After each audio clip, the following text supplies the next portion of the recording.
NHL best bets for Thursday, January 15th. Welcome to PuckTime WagerTalk TV. Andrew McInnis and Don Buster with you here today to break things down. Carmine has the day off, but don't worry, we'll have him back tomorrow for his 6 and 60 segment and much, much more. But look forward to chatting hockey with Buster. And you guys know, if Buster and I are talking together, we're talking a little bit of the Blue, Blanc, and Rouge. We've got to talk other games as well. There's some great games. There was a smaller slate on Wednesday, a rare small slate these days in the NHL, but a bunch to get to, and I cannot wait for that. Shout out to all of you guys that watched yesterday. All kinds of likes and comments on the YouTube video. Let's try and pack the chat, pack all those likes in, and have a great show here today on a Thursday. Hey, Carm is in the Carm's in the comments already. What's up, Carm? Buster, good morning to you, man. Always good to see you. How are you? I'm good, Andrew. How are you doing? I see Carmine's already keeping an eye on what we're doing, right? Already, right from the start. I'm going to try to be my best Carmine Bianco for the show. I don't think I'll tell any stories or anything about my buddy Joe or Rob Braley or anything, but I will do the best Carmine I can. And as for today's show, like you say, of course, with me and you on, we have to do the three games we'll be doing is Montreal Buffalo, the Islanders in Edmonton, that'll be a good game, and the hated Leafs and the Vegas Golden Knights are our three games. Andrew, you'll have your little play that you do, so the pod play, yours is same game parlay, and we will have Carmine's pod play up as well, and congratulations, Carmine won that pod play last night. He's been just killing that segment, killing it all year. So let's keep that going in 2026. And again, no one wants to hear us go on about stuff. I actually passed last night in the NHL. I took the day off because it was a brutal Tuesday, like a lot of us had a brutal Tuesday. So sometimes it's best that you just take a breather and get back at it. I was back at it bright and early today. How'd you make out last night, Andrew? 1-in-1 day for me yesterday, and I laid a bit more chalk on a play than I usually do, Buster, and I know you don't really lay too much either, but last year the team totals were so good to me. I just found that price that I liked. It was a great way for me to get in on stuff with a great price, and this year I haven't had success with them, so I released the Devils. I think it was close to 150, like around that ballpark, and someone that I talk to every day, and we both do a lot of team totals together, he said, whoa, minus 150, like where'd that come from? And I said, I'm tired of taking team total overs, and then they don't get to 4, but they still win. And then yesterday, of course, the Devils 3-2 win in overtime. And I'll tell you, if I would have had the team total over in that one, I think a remote would have gone through my TV, because sometimes you just need the win, right? And of course, you have to pay the price of minus 150 for them to just win. So there's a time and a place for the team totals. I cashed one the other day with Utah over Toronto, but and then of course I had the LA versus Vegas game, and I did lose that one. I had LA, and we gave out the under on the show, so at least that's that. Nice. But unfortunately, we did lose LA. 2 overtime games though, and you and I were talking before the show. With the overtime games, we'll try and go at least 1-1. But once I saw New Jersey win, the 2-0 was there for me. Yeah, if you could split those overtime games, I can't win them at all. But if you can split them, that's great for sure. So I guess we should get right into it, Andrew, with our Montreal Buffalo. I know the chat's probably already going, no, we don't want 10 minutes of Montreal Buffalo. But I think we both will have some good analysis. We can both be, biased and know that Montreal's going to win tonight, but okay, you can. But what do you think about tonight's game? Well, Buster, looking at this one, like first and foremost, looking from a market perspective, I look forward to hearing your thoughts on this as well. But just looking at Odds Logic, of course, our favorite, odds screen to use, we saw a slight opener favoriting the Buffalo Sabres, if not a pick'em number, and then a lot of spots. The Montreal Canadiens got hit, and we started to see the minus 118s, minus 120s across the board. So I don't know, we can really call it an overnight flip, but I was a little bit surprised by the number that we saw here, especially considering those Buffalo Sabres played on Wednesday night. And A lot of times I like to say if a number is weird, then you take the play on the weird side. And that would have been Buffalo. But then overnight money comes in, you get a little bit of a market correction, and it turns to minus 120-ish on these Montreal Canadiens. Now, looking at some of my new websites I've been using for my metrics here, both these teams playing very similar from an offensive perspective. But Buffalo right now, as far as their underlying defensive metrics, are where it concerns me the most. They're still giving up a ton of chances. And we're not going to sit here and act like, the game that they just played was against an offensive juggernaut. We've been talking about taking Philadelphia Flyer games under or team total under for a long time. They just don't have any offensive firepower, that Philadelphia Flyer team, and that can hurt them. So when I look at this game, I am a little bit interested in backing this Montreal Canadiens team. But I'll tell you one thing that I've learned. I can't explain this why, Buster, but it seems to me that this year, back-to-backs, they used to mean overs to me. 3 games in 4 nights, they used to mean overs to me. And I'm starting to see some lower scoring games with that. So I'm actually going to probably take a look at maybe a little bit of the under, or if not early game under. But I think this Montreal Canadiens team bounces back. They had, a 2-0 lead on the Washington Capitals, and they blow that lead, lose in overtime. I guess they're happy to get the point, but a lot of people, and as well as I do, Buster, because, you've been around longer than me and you've seen it. I listen to a lot of radio shows and podcasts about the Habs. The overreaction after getting just 1 point still, it goes to show how crazy the media can be. But they just got 2-0 lead and they sat back there. They really sat back. But how do you feel about this number overall? I'll go back to you. How do you feel about this number, the overnight, like the minor flip here? I mean, your thoughts overall. I expected to see a little bit more something for the Montreal Canadiens. It took some time to come in, but it was a little bit of a peculiar opening number considering the back-to-back situation for the Sabres. Yeah, I'll have to tell you, Andrew, I am a little surprised that it went up for Montreal being 120 because, again, Buffalo, after winning last night, they're 14-2 now, their last 16 games. And although it is a back-to-back, playing third game in 4 nights, whole bit, Montreal, same thing. They're both in a bad situation, but Montreal didn't play last night. And as you discussed, Andrew, Montreal did deserve a better fate. Washington pulls their goaltender. They get that goal, and then we lose in overtime. So, it happens. Like you say, we get the point there. But I have to admit, because Buffalo, I was at a couple of games before I came down to Mexico in Buffalo. Saw Edmonton play there also, and Buffalo's been playing really good hockey at home. Now I think the back-to-back will hurt them, maybe to start the game. I'm actually looking at Montreal for the first period on the money line. That to me seems like it could be a really good bet because Montreal, they've been playing decent. They're 6-3 in the last 10. Like I said, the Washington game should be maybe 7-2 or 6-3 last 9 should be maybe 7-2 last night. If you look at it that way. So I do like that. Montreal also. You're talking about your full game, Andrew. Montreal also has won 8 of the last 10 against Buffalo. So there might be something there. It might be a bad spot too. Buffalo, even though they won last night, I know you guys do those analytics and everything. But they didn't look that good. I think they only had like 16, 17 shots. Not many, but they got 5 goals behind the guy. So that happens in hockey, obviously. I can just touch on the total if you like here. It looks half under. So, again, Buffalo have gone over in 5 straight games. And like you had mentioned, I'm like you actually right up until January 1st, basically, those overs were happening on back-to-backs 3 and 4. But since we've hit January 1st, that has not been happening. There are more unders, as you had said. So, like I say, Buffalo's got over 5 straight games, but it's 6.5, and that gives me pause.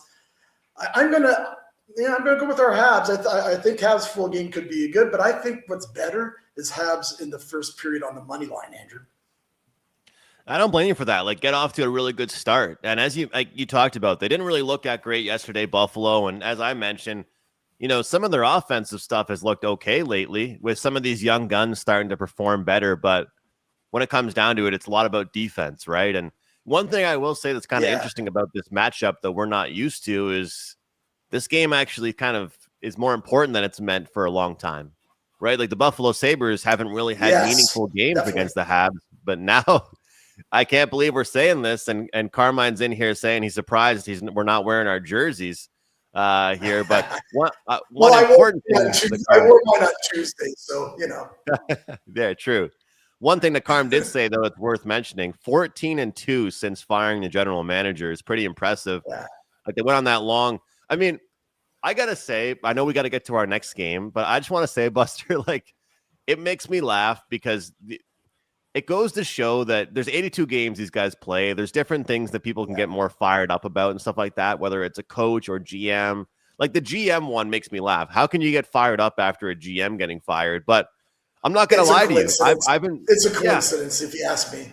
That's all. I've embraced it though. Like I had a 5% play 2 days ago on Columbus. I liked the spot. I liked how they've been playing, but I would be lying to you right now on screen if I didn't tell you part of the 5% play was the new coach. And it's just that's different though, Andrew. But that's crazy. Different. A new coach is different. That GM didn't come in and give everybody $100,000 to play better. Yeah. Like, you know what I mean? I agree with you. With a different coach, for sure. That first game, that's a handicap for years and years ago. First game with a new coach, you play that team, right? I would have actually played Columbus that night, but I thought it was steep. It was 140 or 142, I believe. It was a little steep just for that situation. But that's the situation you play. But a GM, I mean, unless something was happening, that it's not out in the media that he actually gave them. I don't know what a GM is going to really mean. It's just a coincidence. And they were kind of on the verge anyways. Like I said, I seen them play at home a couple of times, and they played some decent hockey. They shut down McDavid that one game, the whole line actually. They beat him like 5-1 or something. I mean, I think it was there. Their problem has always been goaltending. And now Pekka's giving him some goaltending. I'm not going to say his full name. I know some guys in the chat made Carmine say it, but yeah. So and Ellis has been doing all right for him as well. I'm looking forward to hopefully I think that we're going to see them go on a run, but I'm looking forward to seeing what ends up happening in that Metropolitan Division overall, because Pittsburgh, I mean, you can never count them out. It's funny because part of me is cheering for the Penguins as an East Coaster like in Sidney Crosby, and part of me has been betting against them all year. So it's like I don't know what to do here with them. Let's move on to our next one, though, Buster. We've got the Edmonton Oilers and New York Islanders going head-to-head in this one. Both teams coming off a loss. The Oilers kind of they fell victim to that rapid revenge type of thing where they beat the Preds like 2 weeks ago and then they lost to the Preds just a couple days ago. It's hard to beat the same team twice. It really is. And the Islanders, they lost to the Jets.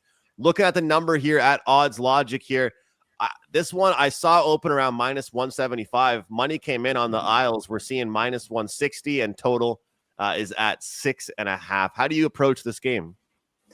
Yeah, you know what, Andrew? I think that that number should have been down because I had wrote in my notes that I thought I seen 175. I thought that was a little bit too high for Edmonton here because the Islanders haven't been playing decent hockey.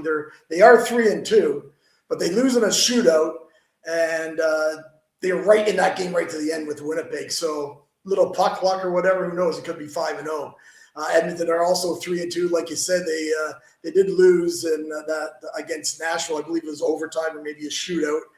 And they are also like 3-2 their last 5 games. But Edmonton, they're very good at home. And you know what they're very good at? Beating the Islanders. They've won 6 straight at home against the Islanders. Although in their last 6 games, they're 3-3 at home. So there's something to say about that.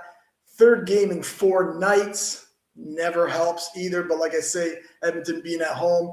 And, when they lose a game, I don't like to go. I'm not going to say that I'll bet Edmonton, but I definitely don't want to go against them, especially when they're at home, right? So like I said, I thought the price seemed a little high, but now that it's coming down, that seems to be a fair price if that's what you, depending on the side that you want. I actually was looking. I was kind of hoping it'd go the other way. I thought maybe if people start hammering Edmonton, because Edmonton's a team that everybody likes to bet, right? So if they started hammering them, got up to 180, 85, maybe 190, I would come back and take the Islanders plus 1.5, maybe minus 135, 140 on the puck line.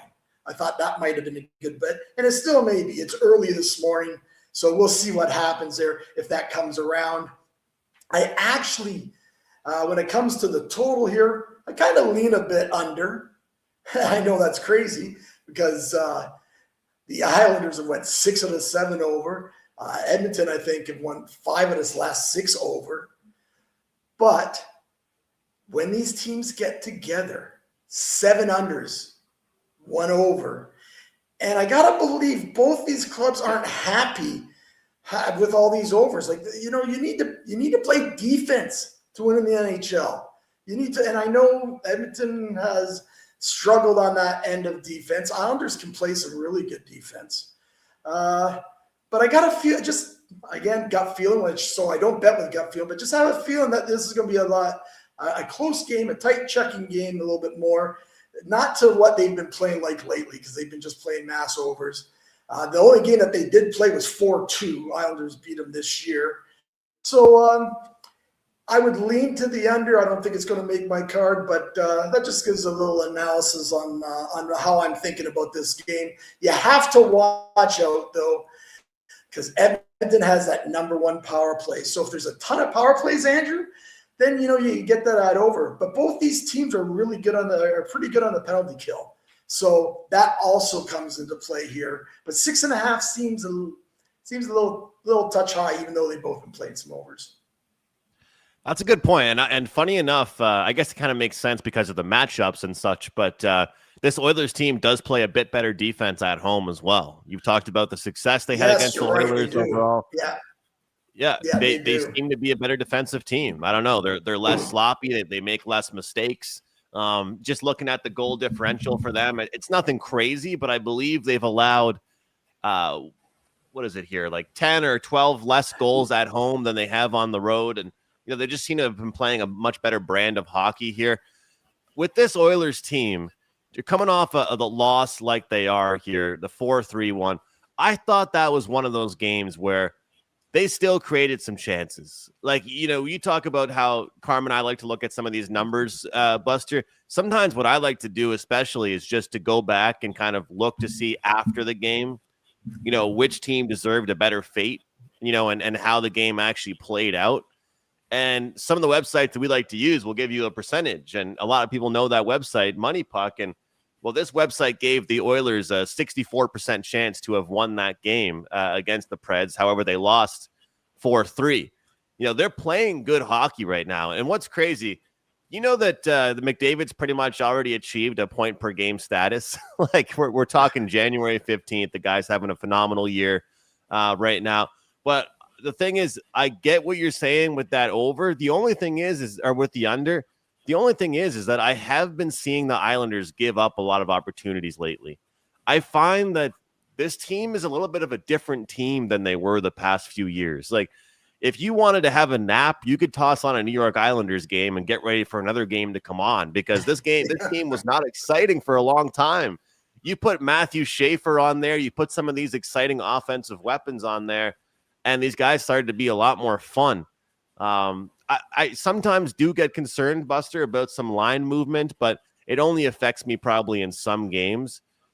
Look, I get where you're coming from with the under, but as much as I talk to you about having the just win mindset more and more these days, this is an Edmonton team that whenever I back them, I take them to get to 4 goals. Very seldom will we see the Oilers win and they don't score 4 goals. It's just, they're not a 2-1 team. They're not a 3-1 team. Like, I think that if we're going to take an under, and I'm not going to put words in your mouth here, Buster, by any means, but the Islanders team total under is 2.5 at plus 105. So I could win my bet. And if the Oilers win 5-2, we can both be happy. But I just think that this is going to be one of those games where if the Oilers win, they put an emphasis stamp on it. Yeah, well, you know what, Andrew? Like I said, this probably won't make my card. I just was, because automatically you look at that, you see the Islanders on all the overs, you see Edmonton with all the overs, you just say over, right? Yeah. But again, I just look at the game because of the situation for Edmonton too. They lost the last game. They can't be happy about giving up all these goals as well, how they've been playing. And the Islanders too, because these, like you said, the Islanders are normally a team that would just, play 2-1 games, 3-1 games, stuff like that. It's just the feeling, like it's, you know what I mean? Like I've watched this hockey, unfortunately, for 45 years. Hopefully I get another, well, I'm not going to get another 45, but maybe 25. But yeah, again, can it be 3-2 after the first period? Automatically. I'm just saying, if looking at the game and looking how these teams play, the coaches have to be saying, enough's enough. At what point?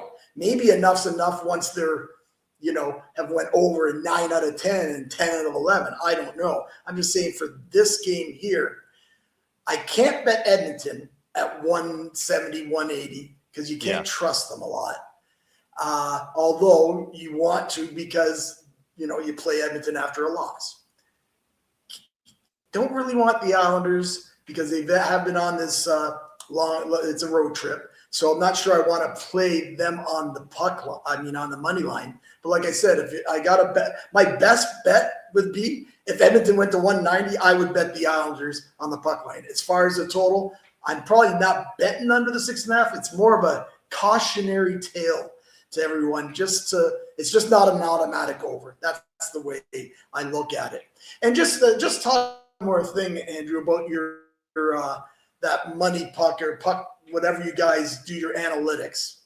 I was listening yesterday's show, like I always, be the good team guy. I watch the show when I can. Sometimes I don't get to watch it live, but I watch it. Always make sure to go in and put a like. So I know, Andrew, we're always asking about that. Yeah. I never ask about that because I only get 10 minutes and then Carmine's trying to rifle me off the show. So today I get a chance to say, hey guys, just give us a like. And so I know it's Carmine's not here, but you know what? Give us a like. There's a lot of guys watching the show. There's no reason why we can't get a few hundred likes. What do you usually ask for, Andrew? I think 300 or something. That'd be nice for you guys to do that. Yeah, that'd be nice if you guys do that. But anyways, you were talking about the Ottawa and Vancouver game from the other night. And it was either you or Carmine saying how, there was expected goals 4-3. You should have, Well, I watched the game. I don't need no analytic thing to tell me. I know that if you bet it over, you kind of got screwed. Yeah. But I also know, and there's all the guys in this chat who've been watching us for years and watching you and Carmine daily. Lot of sharp guys, and one of them I'm not sure who. So apologies, but mentioned 90% of the money was on that over. Those are the kind of things that you kind of do want to stay away from. But when you're a guy like me, and I've already bet the over at 2:00 in the morning, you're not realizing that's going to be the case. So that becomes a little problematic sometimes. But to me, Andrew, I don't care what this analytics say. At the end of the day, it's wins or losses. I lost that game. It doesn't matter if that game should have been 6-5. It doesn't matter. I agree with you. If Edmonton should have won against Nashville. They didn't. They lost. So does that bring to the other? Again, maybe I'm too much old school about the analytics because No, I'm with you. I'm with you, Buster. I sometimes wonder how it works for who's when they take those shots or whatever. Do they know? Because would you rather have Connor McDavid with those great opportunities? Do they track every player and how good he is in that expected shot? Maybe they do. I don't know enough about it. But to me, you got guys that have point blank chances, and guess what? They're not scoring the goal because they're going to shoot it right at the goaltender. And you got you guys that are snipers that you give them that chance, it's in the net. So to me, I don't know how you analytic that. Maybe there's a podcast I listen to, and good friend, and we used to work together, Jimmy Murphy. He does it with Pierre McGuire, and of course you'll know that name, Buster. And actually, I've loved buddy's watching. good friends with him. Great, yeah, great guy. I've watched a lot of his stuff lately. I actually got a chance to meet him, and their podcast, you'll appreciate this. The podcast that they named together is called The Eye Test, and Pierre and Jimmy. Yeah, Pierre and Jimmy both look. I'm sure they're aware of the analytic, all that stuff, but they watch the games just like yourself. And trust me, my girlfriend, if she was here, she would tell you I watch the games. Probably should watch less games than I do because I finished the Habs game. Oh, what are you watching now? Oh, there's another game on. There's always another game on. That's her famous quote. There's always a game. There's always. So I'm watching the games, and I think the way that I like to use it is, I guess. Not as much to look at how you lost. It's more so to look at you try and look at a team's trajectory. Like, for example, like the Habs and the Sabres game, right? So some of the websites that I use, they indicate that a lot of the teams, both those teams right now are playing similar, but the defensive metrics indicated that Buffalo should show regression. So that was kind of cool for me to look at because, I'm not watching every Buffalo Sabres game. So having that website tell me, hey, look, they're playing well offensively, but their defense is kind of leaking a bit. So I can use it in my handicap. Like, trust me, me and you are the same as far as eye tests and stuff like that. But I'd be lying to you if I didn't say I implemented that in my handicapping. It's more so it gives me hints. It's like someone telling me, hey, look, this team or this goalie's not playing great, or stuff like that. Like you and I know we got to move on, but you and I are the perfect example of this because we're Montreal Canadian fans. During that 2021 run, everybody knows that in 90% of those games, they should have lost. Yes. But Carey Price was the man. Carey Price was the man. So shout out to all the guys here in the chat. We got quadruple M. Montreal is a better team. It's weird Buffalo wins. Any goalie, Montreal wins tonight. Love to hear it. Clemenza. He says, got here late. What do we got? Let's go. We'll get to some more picks here in a second. Just a little tip for you guys on the weekend. Bo Nix will not beat Josh Allen. Well, we're getting some football talk here on the show. I hope he's right about that because all my buddies are the big Bills fans, and so is Carmine. So I hope he's right about that. Titan CT, Kylie Reynolds, Chuck Pod, all kinds of guys here in the chat. Man, I'm pumped for a big day here today, Buster, and we'll keep promoting the same thing we've been promoting here, the 7-day all access, $69, all kinds of stuff worth grabbing, guys. But I always tell you, and we're not trying to be salesy. Both of us are not those type of handicappers. Maybe it'd be better for us if we were. But if you're going to hop on with us, take the 7-day pass. 5% is $35. A regular pick is $25. You're going to get everything for one whole week for $69. Great deal. Under $10 a day, Buster. It's a fantastic deal. And you do multiple sports. I got to ask you, actually, before we get back to the show, are you looking forward to golf being back? I am looking forward to golf being back. I will probably just put out plays for the big majors because that's where I've had a lot of success. It's just with college basketball, I want to spend a little bit more time concentrating on that, especially when we have that Olympic break. I've been doing pretty well in college basketball. So although the last few days I've lost the last 3, but I've had a good start to the season. And but yeah, I will be putting out packages on the majors because I've had good luck. I've actually been to Augusta. I've been to St. Andrews. I am a big golf fan, but last year was a rough year in golf for me. So again, just sometimes you have to cut back a bit in those sports. So, but Andrew, as you were saying, just I know we have to get to the next game. I think we're both trying to stop us from having to talk about the Leafs. But in saying that, I know that you say about the regression. Buffalo's 14-2. Common sense. I don't need a website to tell me they're going to regress. They regressed actually last night, but still won. You know what I mean? They didn't play good at all. So let's hope they play that bad tonight. And Montreal beat them. Montreal beat them in the first period, which I'll have that play out. And Montreal beat them. So, but again, I get it, and I get it because I'm an old guy. You're setting your ways on how you watch hockey. I do look at this analytics from time to time because you guys will send me stuff. But Yeah, it's about winning losses, brother. It's about winning It's about losses. getting the wins. And I don't care because I've watched the game and I know I don't care that I lost and I should have won. No, I lost. That's it. You lost the bet. Yeah, I agree. I've heard Andy Lang and Yanni the Greek have that conversation on. That's the conversation to have. Yeah.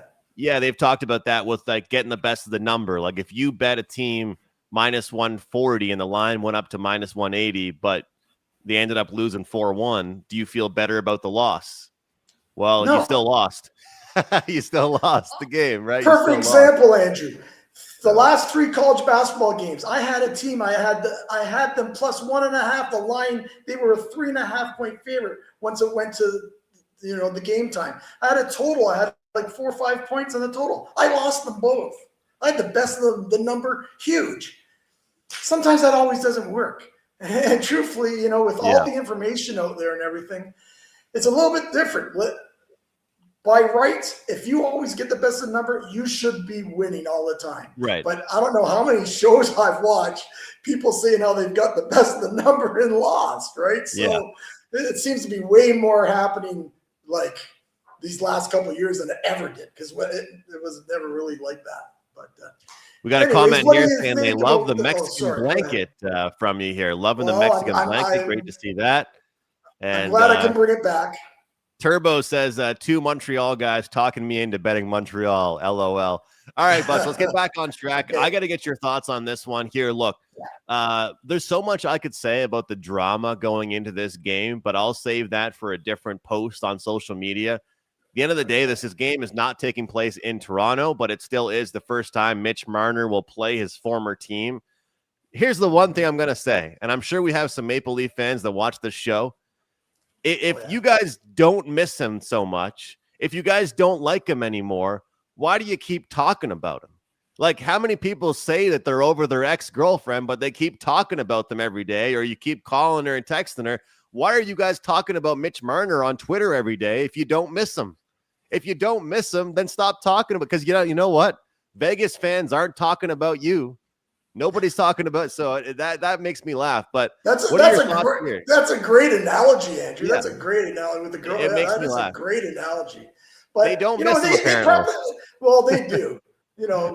And they should, and they made a mistake. But the problem is he didn't want to play there, right? When you have a toxic environment, sometimes things just have to change. And obviously that Toronto, there's obviously problems. Like I've come on here tons of times saying how great their talent is, but they just have a way of not being able to win. And a lot of times it has to do with goaltending. I know Wall's been playing well for them. And look what happened in their last game. They go into Salt Lake City and they just don't show up. But they beat Colorado. This team has to be the most inconsistent team I've seen. They're just, and saying that, though, they have won 4 of their last 5, so they're playing good now, right? But did that game in Salt Lake City, screw them for this game? Does that mean now with Marner, maybe are they thinking about that? I don't know. The beautiful thing for them, even though it's a 3rd game 4 night situation, they didn't play last night. Vegas had a real tough game against LA. Actually went to overtime. And I think you see a Toronto club have to show some pride after just laying down against Utah the other night. They have to show some pride here. I'm not sure if I want to be betting them for the full game. They are getting some nice plus money. But what I do like, and again, out of pure principle, I rarely even watch a Leaf game, but I will be watching tonight because I think this is going to be a very interesting game, maybe because of the Marner factor and because I think it's just going to be a great hockey game tonight. And I always love great hockey, regardless if it's the hated Leafs. And I'm actually made a play, believe it or not, put out to my clients already for Toronto, getting a little plus money for the first period on the money line. I got to believe that it just takes Vegas a little, maybe a period or so to get those legs back. Just a real tough game last night in LA, real tough. And then you got to come back for 24 hours later and play here. And Toronto has to be thinking to themselves, you know what? We've got to play better right from the beginning. So that's the play I really like in this one here. Could talk about the totals. Again, I think in the past that it's kind of a wash. They're 5-5 when they've played each other over and unders. I know Vegas is a more of an over team at home, but again, you got 6.5. Tough on the total, but I really do. And it's tough on the total because these guys are pretty decent on the penalty kill. Toronto, I think, is like third. Maybe Vegas is 8, like on a penalty kill. So that helps if you're going to play an under here. I don't really like, again, 6.5 when I see two teams that might have to tighten things up a bit.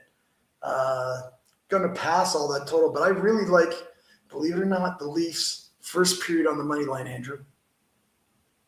You know, how much do you care about that? You talked about it, but how much does that overtime affect your way of handicapping here? This one, like I always use that. I think it's very important, especially on a back-to-back, and especially who they played. Right? Yeah. If it's a soft team, but you play LA in LA, you know you're in for a game, win or lose. Bottom line, it's been that way for 20 years. It's just the way it is. And one thing kind of funny too is that because of the way the schedule is worked out, sometimes I've seen this. You know how usually the NHL schedule would set up for the home team to have all the advantages. Yeah. Like this is the road team that has the advantage in this one. Like, you know what I mean? Like a lot of times it would be the road team would play a back-to-back, but they played Utah, then they had a day off. Meanwhile, Vegas didn't have a day off. So although they're the road team tonight, the Maple Leafs, they seem to kind of have the advantage in this one. So I find that kind of interesting. And I just think that, you know, Prez came on the show and, you know, for about like 5 weeks, it seemed like he was just picking Leaf games and just taking the under. And it was just clockwork for him. It was working extremely well. He was able to have success with it, but also like, I feel like not a lot of people are even giving these goalies credit. Like whether it's been Hildeby, whether it's been Joseph Wall, like these guys have been great. And when I look overall at this team, I just think that they still don't have enough contributors. That's my biggest thing about the Maple Leafs is that they started to play better again. And it's because Matthews is scoring again, because Nylander stepped it up again. You know, got to give credit to Easton Cowan and a couple of these guys. But, you know, there's still that main problem with the Maple Leafs, and it shows up in the playoffs, is that they don't have the secondary option guys. And you know, when you're in a tough battle, that's what you want to have. That's what you're kind of worried about most of the time is that. So, you know, I think that when you look at the difference between, you know, Marner being in Vegas and Marner being in Toronto, Buster, I think one of the biggest differences, he's not the main guy anymore. Like you've got Mark Stone on a big point streak right now. You've got Jack Eichel, you've got Barbashev, you've got Dorofeyev, you've got great players surrounding you. Thomas Hertl. Yeah, they have a nice club. Yeah. Like, so it's not like if he has a bad game, people are going to just say, okay, he cost them the game. That's to me what I think the big difference is. Yeah, well, and you know the media in Toronto, it's tough for these kids sometimes. Maybe even that alone. You know, like you said, he was blamed a lot for things that probably weren't really always his fault. And You know what? When you're that kind of generational talent, you could go play somewhere else, take your game somewhere else. And like you say, it's working perfect there because he's an afterthought in Vegas. They just know they got another good player. Right. Yeah. So, anyways, Andrew, I think you have same game parlay for us that you might want to talk about. I do, and it's a nice little segue for us because I actually made it in this game. And perfect. You know what, Buster? You know, sometimes you got to fall into the cliches. Sometimes you got to fall into the, you know, the player playing their former team and that kind of stuff. We saw it just the other day. Scott Lawton from the Maple Leafs, he played against Philadelphia. He scored a goal. It's just one thing that always happens in the NHL. I'll never forget Shane Wright. After he stared down the Canadians for not drafting him first overall, where does he score his first career NHL goal? Against the Montreal Canadiens. So here we go, Buster. We've got this nice graphic made up for us. Same game parlay. Sweet. Maple Leafs, Golden Knights, and we're going pretty cliche here, but Austin Matthews, 3+ shots on goal, over 2.5 shots. Mitch Marner to get 1 assist and What's under with six and what's a with half the goals. Maple Leaf thing there? What's this Maple Leaf thing on Marner? What is that? Oh, geez. Yeah, that's the AI Jeez. messing with me there. Oh, AI. there Well, you take that go. away. See, that's why you Sorry, can't. I didn't want to screw up your graphic, but I'm That's thinking, why you can't deal yeah. with AI. Hold on, hold on. Sorry, Andrew. I'm just looking at Mitch. No, he That is didn't go awesome. back, did he? No, No. no, no. That is awesome. That is awesome. I actually love that you corrected that because me and Carmen have been joking around about using AI for some of these graphics, and that's what ends up happening. But either way, Austin Matthews, 3+ shots, Mitch Marner assist, and under 6.5.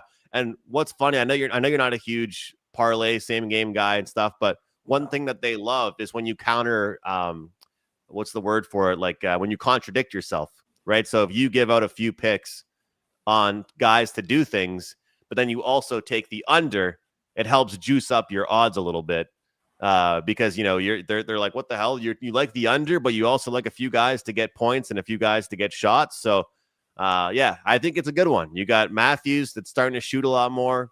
3 shots for him, 1 assist for Marner, and under 6.5 goals. I feel like is a pretty good bet there. Yeah, I definitely like Marner to get a point. I don't know if he gets it. Yeah, but I guess if he's getting a point, he's probably getting an assist. So I do really like that play. I might have to go put a little cash on that myself, Marner, to maybe get a point. I'm not sure what the money is on that, but You yeah, pretty much very have good. to take the assist because it's such a bad price for the point. Oh, is it really? Oh, okay. Yeah. Well, then assist it is.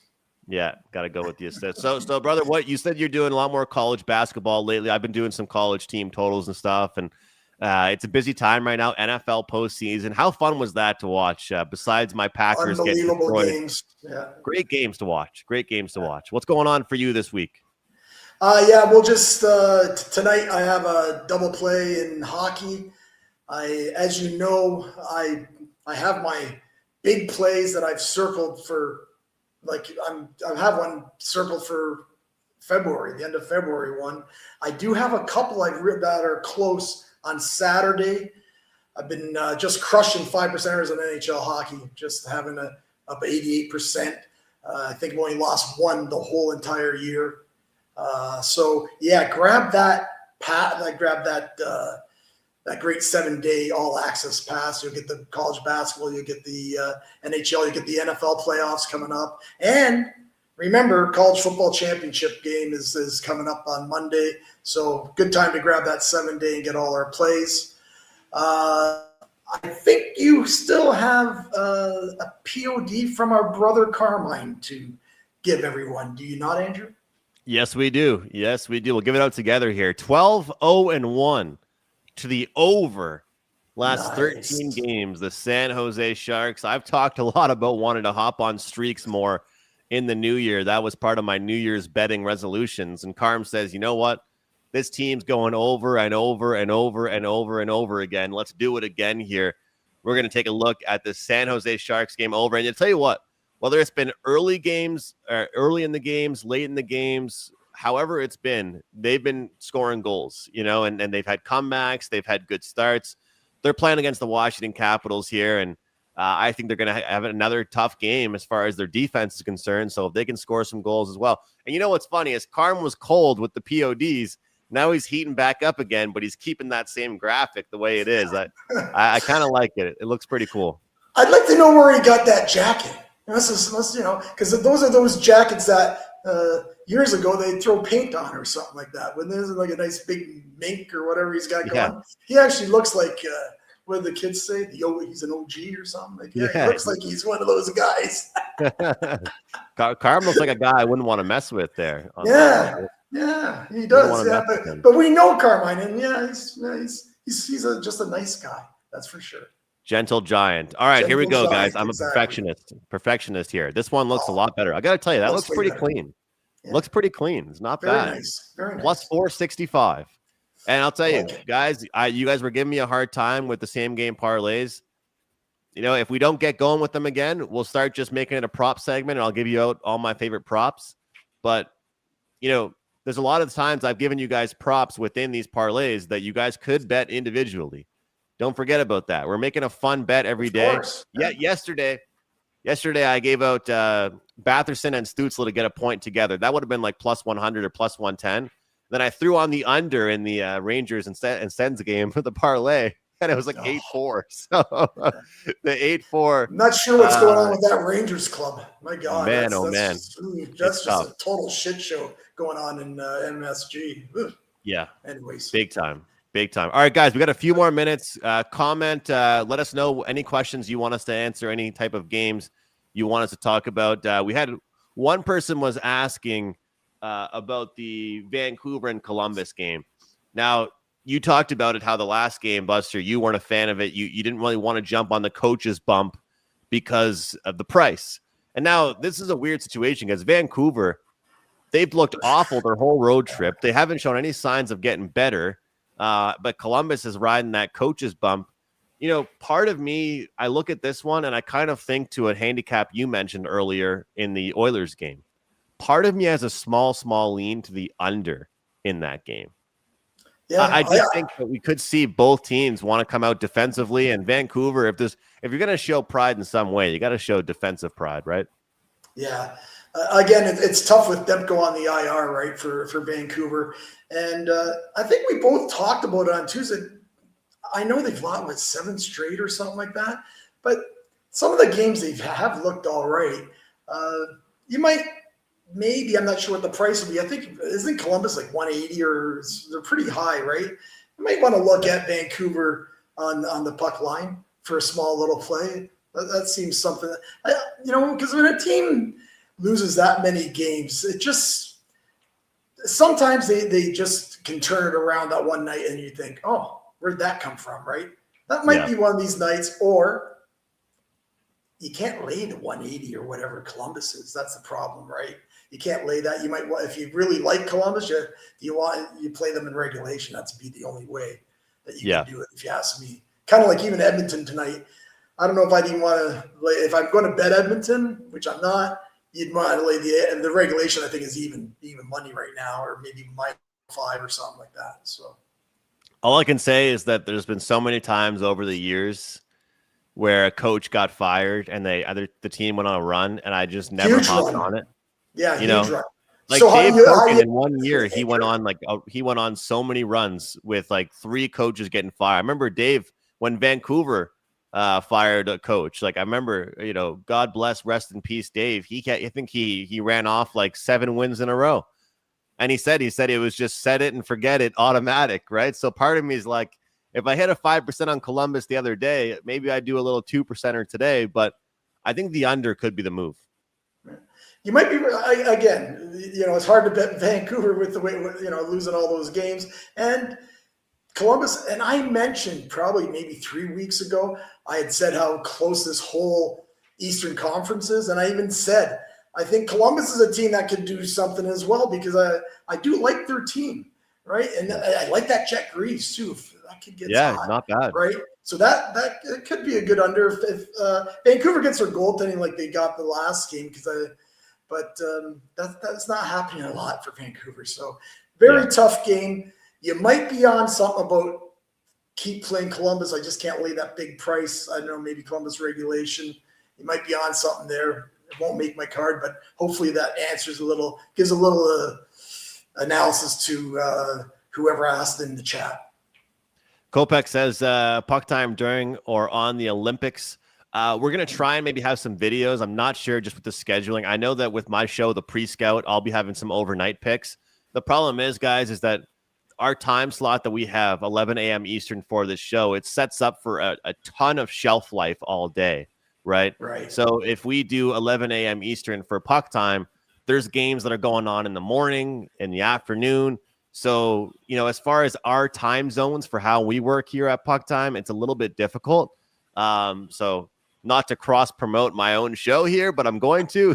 You guys can check it out. Why not? You know what, Andrew? Maybe I'll jump on with you during the Olympics one time when it's some obscure hour that you have to do it, because being in Milan and all that, I think there's like 6 hours ahead. So let me jump on with you and we'll talk a little Olympic hockey. Maybe that. I can't wait. Would love to. And at the end of the day, guys, like this business with doing content, a lot of it is about shelf life, right? So if you put a video out, you want to have a couple hours for people to be able to see it. All right. Last question was any thoughts on Wild and Jets? I'll just say the opening number was minus tough game. 161. Money flying in on the Winnipeg Jets. Money absolutely flying. Which they should. Which it should. Yeah. So I'm going to say this, though. That stat that Ralph put in the chat yesterday about what is it? Teens with where is it here? Oh, yeah. The totals of 5.5 since the new year, 22-4, 85% to the over. Wow. Maybe go towards the over on that one with a 5.5. But all right, Buster, yeah. I'm yapping too much. I'm taking too long here. 7-day all-access pass. Get college basketball from Buster. Get NHL. Get NFL. Same thing for myself. Let's have a great week, guys. We'll see you tomorrow. Same time, same place, right here on PuckTime. Take care, guys.